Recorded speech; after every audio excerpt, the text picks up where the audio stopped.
What if some of your clearest memories are almost completely wrong? Not the random ones, not the blurry ones. I mean the memories that feel completely real. The room, the people, the words that were said, the way it made you feel. What if even those memories have been changed? Because we like to think memory works like a camera. Something happens, your brain records it, stores it somewhere, and years later you press play. But that's not really how memory works. Every time you remember something, your brain doesn't simply play it back. It kind of rebuilds it. And in that rebuilding, details can shift, emotions can get added, meanings can change. The story can become cleaner, darker, sharper, or more dramatic than what actually happened. And the strangest part is you tend to not even notice it, because the edited version still feels real, still feels true, it feels like you. So if your memories are constantly being reconstructed, then how much of your life are you actually remembering? And how much of it is just a story that you've been editing for years? Because memories aren't just pictures of your past, they're part of your identity. They're who you think you are, who you think loved you, who you think hurt you, and what you think your life means.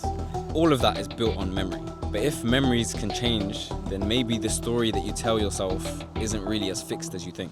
The first mistake is that we tend to think of memory as a recording. When you're remembering something, it feels like you're going back to a moment that already exists somewhere in your mind. Like your brain has folders for different memories, childhood, school, anything like that. But it's not like your brain is opening a file. It's like it's rebuilding a pattern.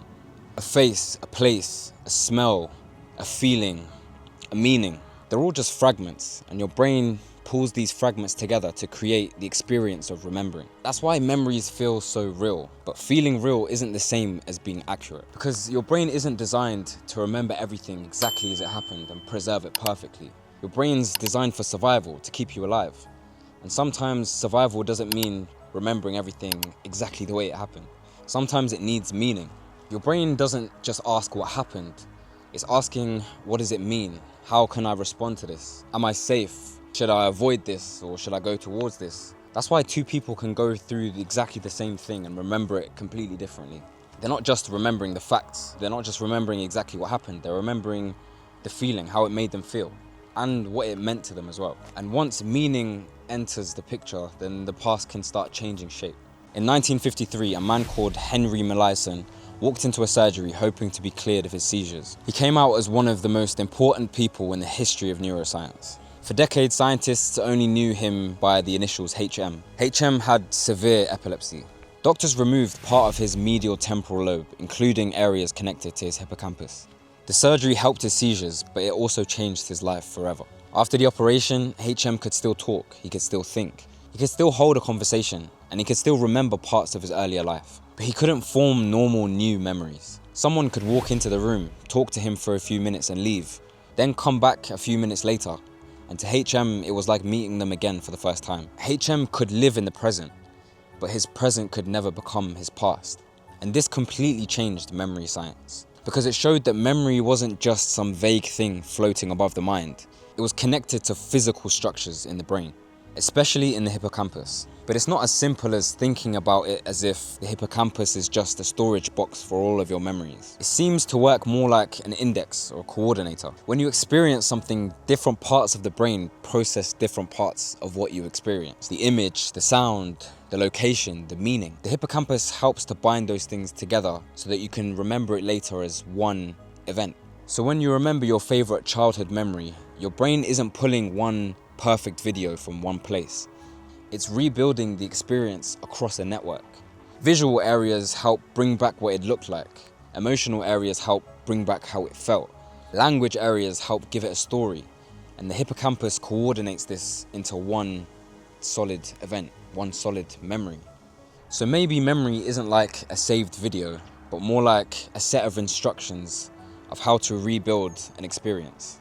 Memories exist as traces, fragments, and every time you remember, your brain rebuilds the memory from those pieces and fragments. And that raises a bigger problem, because what happens when that rebuilding goes wrong? And this is where memory gets even stranger. Every time you access a memory, you might also be changing it. We imagine remembering as being passive, like looking at an old photo, as if the photo stays the same and you just look at it again.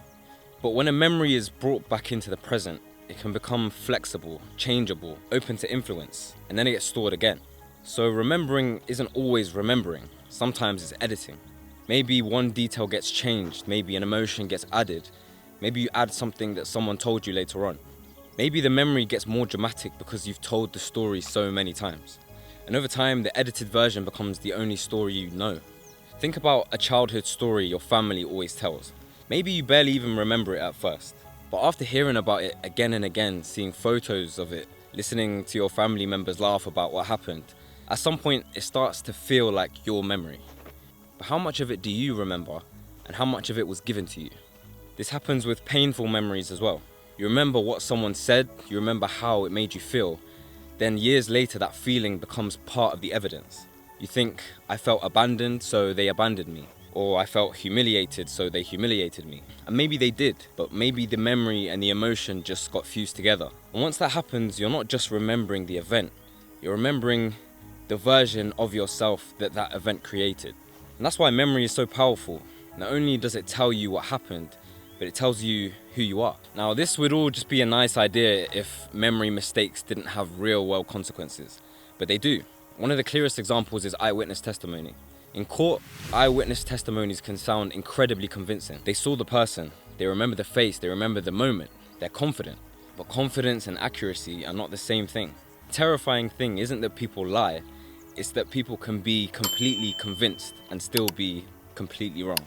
There have been wrongful convictions where eyewitnesses were certain they got the right person, only for DNA evidence years later proving that they were mistaken. And that proves that memory doesn't just shape your private identity, it can shape justice. It can decide who's believed, who's convicted. And the witness might not be evil, they might not be dishonest, they might just simply be human. A human being with a brain that reconstructs the past through pressure, fear, emotion, and time.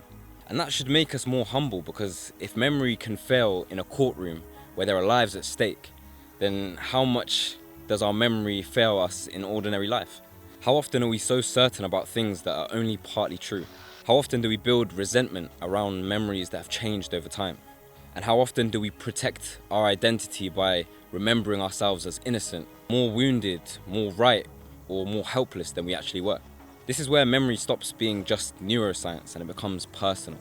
So far, the science gives us a grounded picture that memory is only stored in the brain. And cases like HM make that hard to ignore. Damage certain brain systems and the memory changes. Remove or injure certain structures and the ability to form and retrieve certain memories can become disrupted. And I'm not saying that memory has nothing to do with the brain, because the evidence clearly supports that. But can we really say that the brain is the whole story? Because memory isn't just about information, it's about emotion, it's about identity, culture, language. Memory is the stories people tell about us, the stories communities tell about themselves. So even if the brain is physically involved in memory, can we really say that memory only lives inside the skull? This is where we come to the idea of a collective memory or collective consciousness outside of the brain. The current science doesn't prove that memories are stored in an external space like a cloud, but it's quite an interesting possibility to think about. What if the brain isn't just a hard drive, but somehow it's also a receiver? A computer can store information on its own hard drive, but it can also connect to the cloud. Not everything it accesses has to be inside the machine. So maybe the brain isn't just storing memories, maybe it's also tuning into something larger. Because it's true that your memories already extend beyond your brain. They live in photos, in videos, in stories, in places, in smells, in songs, in the way a nation remembers its victories and tragedies. So maybe memory isn't just something we have. Maybe memory is something we all participate in collectively. A family has a memory, a nation has a memory, a religion has a memory, a civilization has a memory. And just like personal memory, collective memory can heal people, can unite people, and it can also trap people inside old wounds. And that's why history matters, because history is not just the past. History is collective memory. And whoever controls collective memory controls the story that people live inside. That's why empires tell stories, that's why nations build monuments. So maybe memory isn't just locked inside individuals, maybe it moves between us. Through language, through stories, through trauma, through love, through culture, through silence. And maybe the brain is just the place where all of that becomes personal. The reason meditation interests me is because most of us in our normal lives are all trapped inside the narration that we tell ourselves. There's always a voice remembering, judging, predicting, regretting, explaining, defending, repeating the same story over and over again. I am like this because this happened to me. I cannot do this because I've always been this way. And maybe some of it's true, but maybe most of it is just a memory pattern repeated over and over until it becomes like a sort of destiny. And when people meditate, they often describe the story as becoming quieter. Thoughts still appear, emotions still appear, memories still appear, but they all appear a bit more distant. You start to see the memory instead of being completely swallowed by it. You start to notice the thought instead of becoming it. Some people might say meditation helps you access something beyond yourself, a deeper awareness, a kind of field, a collective field like a cloud. Others might say that it's simply your brain changing its relationship to attention, to memory, to your experiences. But either way, it points to something interesting. Maybe meditation isn't about escaping reality. Maybe it's just a way of noticing, of seeing how much of your reality has been shaped by your memory. Because once the mind becomes quiet, you can start to notice the loop. An old memory creates a feeling. That feeling creates a belief. That belief creates a behavior. And that behavior creates a life. And then that life confirms the memory.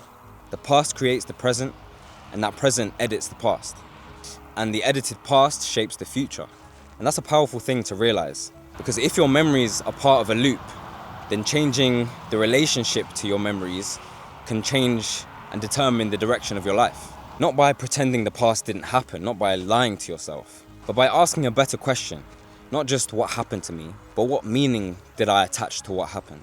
And is that meaning still serving me? So when you look back at your life, the real question isn't just, did I remember it correctly? I guess the real question is, how much of your life are you actually remembering? And how much of it are you constantly rewriting?